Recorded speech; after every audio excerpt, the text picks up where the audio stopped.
I don't know if you noticed, but today's meta is dominated by ranged weapons. I know that you already have the best aim in the world, and if you're like me, a guy that likes to play with ARs, I just thought I'd share the best assault rifles that you can use in Season 10. Starting off with the M13, it has the fastest fire rate among ARs, that's 880 RPM. It's got 271 milliseconds of 5-shot time to kill up to 22 meters without a range boost, up to 26 meters with the right build. Overall, the M13 is a pretty good choice for beginners as it has a very fast fire rate, easy to manage recoil, and fast time to kill. It's versatile and it's the easiest gun to use in this list. For the recommended builds, I kinda preferred using this before as it had more bullets, but nowadays I'm having more fun using this build instead. The Peacekeeper was a popular weapon of choice, but after the huge nerf it received, it got dethroned as the #1 AR in the game, and a lot of people did not like it. But I might convince you that the Peacekeeper is still a pretty viable weapon to use in Season 10, with a time to kill of 251 milliseconds up to 20 meters, fast ADS and strafing speed, fast reload speed, easy to control recoil, little to no hit flinch,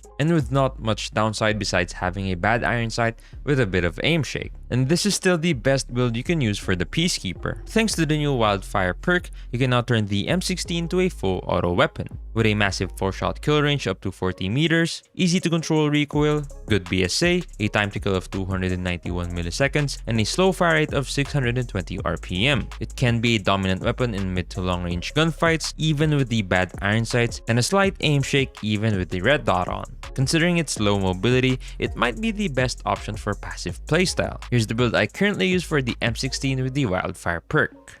Kilo 141 is a gun with very few downsides. It has decent iron sights, no recoil, good BSA, a large mag size, and 264 milliseconds of time to kill up to 33 meters with the right build and aim. You also have to consider that it has added 10% hit flinch with the no stock attachment. It is not the fastest or the slowest weapon, but you can clearly tell that it is a very reliable weapon for holding down angles and anchoring spawn points. Why don't you give these builds a try?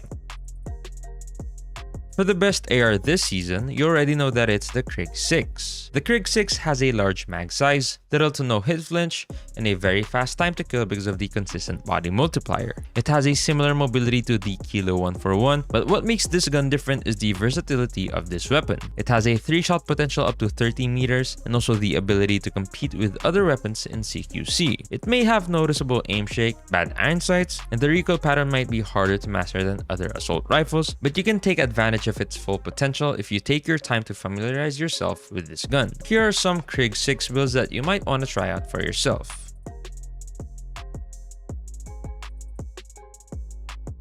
M16 might be the best choice for passive playstyle, while the Peacekeeper and M13 are viable for playing aggro and mid-range. But the Peacekeeper performs better in close range, while M13 is more useful for mid-range. Kilo 141 is for mid to long range, but it performs best at mid-range. And of course, Krig 6 is the best overall, being able to outgun everything with a 3-shot potential in the first range and can hold down enemies in gunfights over its second to third range thanks to the absence of flinch, but it can be harder to master because of its recoil and aim shake. What's your top 3 assault rifles this season? Let me know down in the comments below. And you might want to adjust your FOV if you want to spot enemies faster. You can find out more about that right here. Thanks for watching, and I'll see you on the next one.